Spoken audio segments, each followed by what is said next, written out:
기도는 무엇인가? 우리가 신앙생활을 조금이라도 한 분들, 우리 어린아이들도 이 기도란 무엇인가에 대한 질문에 답변을 이렇게 합니다. 기도는 하나님과의 호흡입니다. 기도는 하나님과의 대화입니다. 기도는 우리의 생명줄입니다. 라고 쉽게 대답들을 합니다. 이렇게 누구나 교회를 어느 정도 다니는 사람들은 기도가 무엇이냐에 대해서 정확하게 알고 있지만 우리는 그런데 이 기도를 누구를 위하여 기도를 하느냐에 보면은 대부분의 사람이 나와 그 가정에 한정되어 있다라는 거죠. 기껏해서 이렇게 함께 중보기도 시간에 나라를 위해서 기도하기도 하고요. 또한 기도에 훈련이 되어 계신 분들은 또한 주변의 사람들, 성도들 위해서 늘 기도하기도 합니다. 물론 나라와 민족, 또 교회와 세대를 위해서 기도하는 그 열심과 나와 가정을 위한 열심은 분명히 다를 거라고 생각을 합니다. 또한 이런 고민을 듣습니다. 목사님, 무엇을 기도해야 될지 모르겠습니다. 늘 같은 기도를 하다 보니 기도가 되어지지 않고요. 또 잠깐만 집중을 놓아도 기도가 되어지지 않는 경우가 너무나 많습니다. 자신을 위한 기도가 나쁘다는 게 아니에요. 시간을 줄여야 한다는 것도 절대 아닙니다. 하나님께서 원하시고 예수께서 말씀하신 것은 우리의 기도의 폭이 넓어져야 한다는 거예요. 우리가 맨 처음부터 나라를 위해서나 성도를 위해서나 교회를 위해서 기도하는 것 어렵습니다. 그런데 믿음이 자라고 신앙이 연한이 자라는 것처럼 기도의 틀도 변화해야 되고 기도의 방법도 기도의 대상도 점점 넓어져 가야 한다는 거예요. 그렇기 때문에 우리의 기도의 제목은 끝이 없는 겁니다. 기도를 하면은 그 사람의 기도의 제목이 계속 떠오르기도 합니다. 그게 하나님이 주는 은혜이기도 하고요. 그래서 어떤 분들은 기도가 하루에 몇 시간씩 지속될 수밖에 없는 겁니다.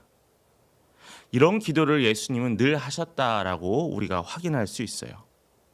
오늘 본문은 예수님께서 십자가를 지시기 전에 요한복음에서 마지막으로 드린 중보 기도입니다.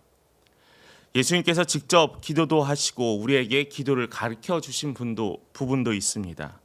신약 성경에서 예수님께서 기도하셨다라는 표현은 많이 등장합니다. 그러나 기도의 내용이 무엇을 위해 기도했는지는 정확하게 매번 모든 기도에 등장하지는 않지만은 그러나 우리는 분명히 알 수 있어요. 오늘 요한이 옮긴 이 본문은 대제사장의 기도, 예수님의 기도라는 제목으로 불려지는 기도입니다. 우선 우리가 오늘 읽지 않았지만 17장 1절부터 26절까지 이 모든 내용은 바로 기도에 대해서 가르쳐 주시는 거예요. 그래서 1절에서 5절은 기도의 목적으로 예수님께서 하나님의 영광을 위해서 기도한다는 거예요. 그러니까 예수님의 기도는 자신을 위해서, 사람들을 위해서 하죠. 이 모든 것들이 누구를 위한 거냐? 하나님의 영광을 위해서 했다는 거예요. 자, 바로 그 초점은 하나님께 있었습니다. 두 번째 6절부터 19절까지는 바로 당신의 사랑하는 동역자들인 제자들을 위해서 기도를 했고요. 마지막 세 번째로는 교회를 위한 기도를 했습니다. 예수님의 늘 기도는 이러지 않았을 수도 있습니다. 그러나 예수님은 하나님의 영광을 위해 기도했다는 건 우리가 너무나 잘 알 수 있다는 거죠. 예수님은 오늘 교회를 위해서 기도하면서 20절의 말씀을 시작합니다. 내가 비옵는 것은 이 사람들만 위함이 아니요 또 그들의 말로 말미암아 나를 믿는 사람들도 위함이니. 그러니까 예수님께서 이 말씀을 하시고 이 기도를 하시면서 그 당시에 있었던 당신의 사랑하는 제자나 예수를 따르던 무리들을 향한 기도에 그치는 것이 아니라 그 기도의 대상이 바로 우리에게까지 확장되고 있다는 거죠. 우리를 향해서도 기도하고 계신다는 걸 우리는 쉽게 알 수 있습니다. 예수님 오늘의 나와 나의 거룩함을 위해서, 우리의 거룩함을 위해서 기도하셨고 지금도 기도하고 계신다라는 거예요. 첫 번째로 우리가 예수님의 우리가 본문에서 두 가지의 기도에 대해서 알 수 있는데 첫 번째는 하나 되기를 위해 기도했다라는 겁니다. 21절과 22절에 보면은 내 안에 내 아버지 안에 있는 것 같이 그들도 다 하나가 되어라고 했어요. 22절에 내게 주신 영광을 그들에게 주었사오니 하나가 된 것 같이 그들도 하나가 되게 하려 함이니다라고 했습니다. 여기서 동일하게 두 번의 반복이래요. 어떤 기도냐면 하나가 되게 하옵소서라는 겁니다. 사도행전에 보면은 제자들이 마가의 다락방에서 성령을 받고 예수의 명령을 확인하고 곳곳에 나가 예수의 복음을 전합니다. 예루살렘뿐만 아니라 안디옥에도 교회가 세워지고 이방인 지역들에도 교회가 점점 세워집니다. 복음을 전하면서 그들이 민족 유대인 출신인지 이방인 출신인지는 중요하지 않습니다. 예루살렘인지 안디옥인지 아니 로마인지 중요하지 않아요. 무엇이 중요하냐? 예수 그리스도 안에서 그들이 서로 하나가 되었느냐 아니었느냐라는 거죠.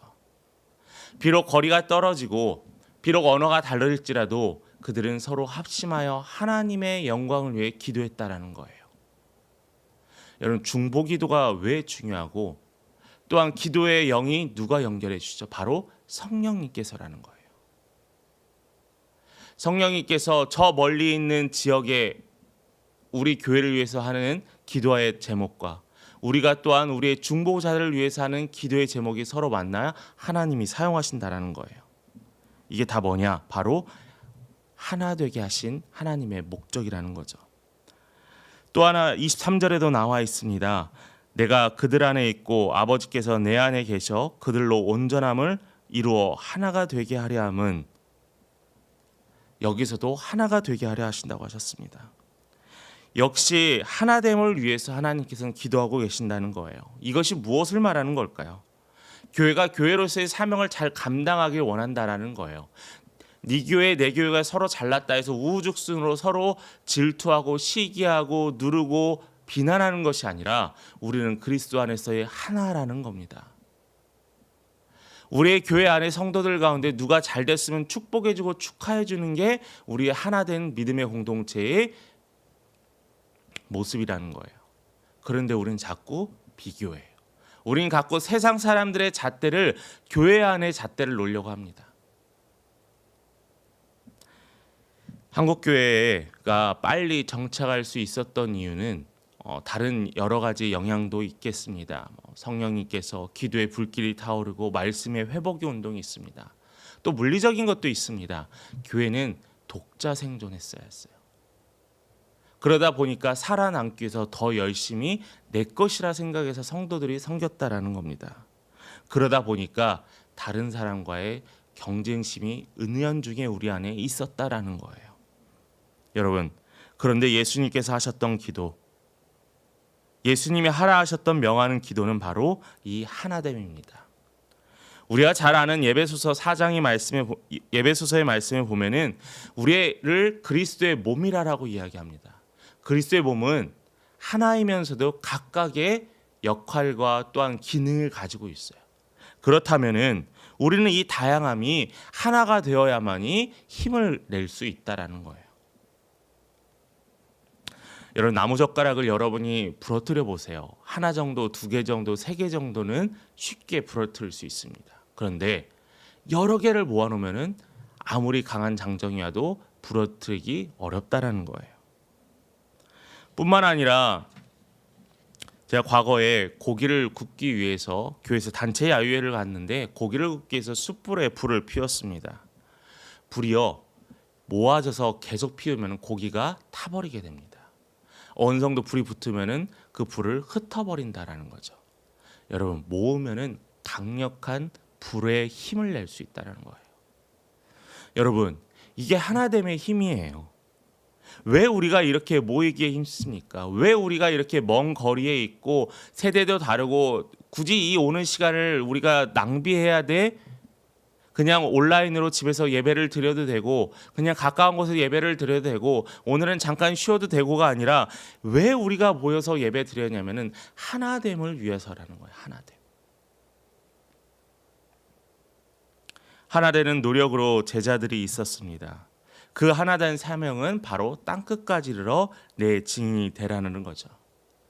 이러한 노력들이 없었다면은 이 세대를 거쳐서 주의 복음이 우리에게 전달되지 않았을 겁니다. 그분의 제자들은 세상 곳곳에 예수를 전했습니다. 또 전하고 또 전하고 바로 또 전하셨어요. 때로는 돌팔매질에, 때로는 믿었던 사도들이 순교하였습니다. 누군가는 잡혀갔고요. 누군가는 사자의 밥이 되기도 했습니다. 그럼에도 불구하고 그들은 모였고 전도했어요. 이러한 특별한 은혜가 한 세대에만 있었다면, 초대교회만 있었다면 지금까지 그 복음의 물길이 이어져 올 수 있었을까요? 아니었다는 겁니다.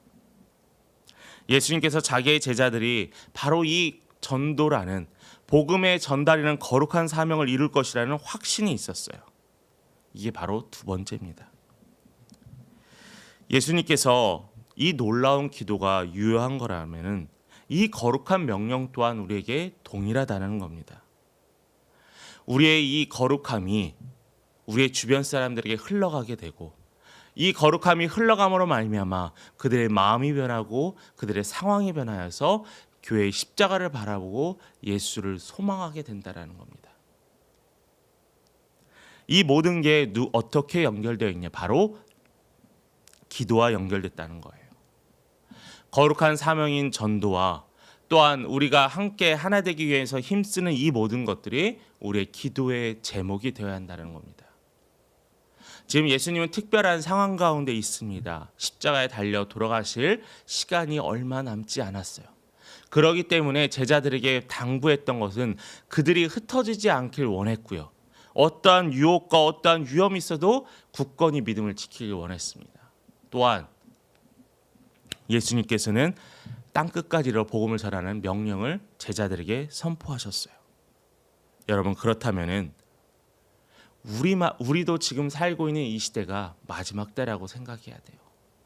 혼탁하고 어렵고 정말 믿음의 생활을 하기, 신앙생활을 지키기 너무나 어려운 이 시대에서 우리는 이 거룩함을 지키기 위해서 마지막 때라 생각해서 이 거룩함을 지키기 위해 힘써야 한다는 겁니다. 여러분 스스로 한번 질문해 보세요. 여러분의 가정에 한번 질문해 보세요. 여러분의 교회에 한번 질문해 보세요. 우리 안에는 이 거룩함이 있는가라는 거예요. 우리는 이 거룩함을 통하여서 하나님께 영광을 드리고 있느냐라는 겁니다. 예수님께서 기도를 이렇게 하라 명하셨던 가르쳤던 제자들부터 오늘날 우리에게까지 끊임없이 흘러내렸던 이 기도의 또한 거룩한 사명의 흐름이 계속 지속되어야 되고, 또한 이 사명이 우리의 후손과 후손에게 예수 그리스도께서 오시기 전까지 우리는 전해야 될 사명이 있다라는 겁니다. 그래서 예수님은 이렇게 25절에 정리를 합니다. 하나 되게 하소서, 나 있는 곳에 그들도 있게 하소서. 두 가지 기도를 합니다. 여러분, 말씀을 마칩니다. 우리가 추구해야 될 것은 무엇을 이루었다, 이루지 못했다라는 성공과 실패의 유무가 아닙니다. 우리에게는 얼마만큼 예수님께 충성했냐라는 거예요. 얼마만큼 예수님의 말씀을 따르기 위해, 지키기 위해 힘썼냐라는 겁니다. 그러면서 예수님께서는 떠나시기 전에 대사명인 가서 제자를 삼어라. 믿지 않는 사람들에게 가서 영혼을 구해 제자를 삼어라라고 했습니다. 그 사명은 우리는 감당해야 합니다. 그러나 그 사명의 결과는 오로지 하나님의 영역이에요. 그렇기 때문에 우리는 결과에 대해서 두려워하지 마시고 우리는 지금 현재 주어진 과제와 하나님의 부름에 응답하여 그 사명을 감당하고 기도하기에 힘쓰는 성도가 되어야 합니다. 또한 교회가 되어야 돼요. 예수의 복음을 통하여 그 영광을 알게 되었습니다. 또한 영원한 생명을 얻게 되었습니다. 예수가 우리를 얼마나 사랑하기에, 예수님이 얼마나 우리를 사랑하기에 예수님은 이 시간에도, 죽음을 앞둔 얼마 안 된 그 남은 시간에도 아직도 우리를 위해서 말씀하시고 기도하고 계신다라는 거예요.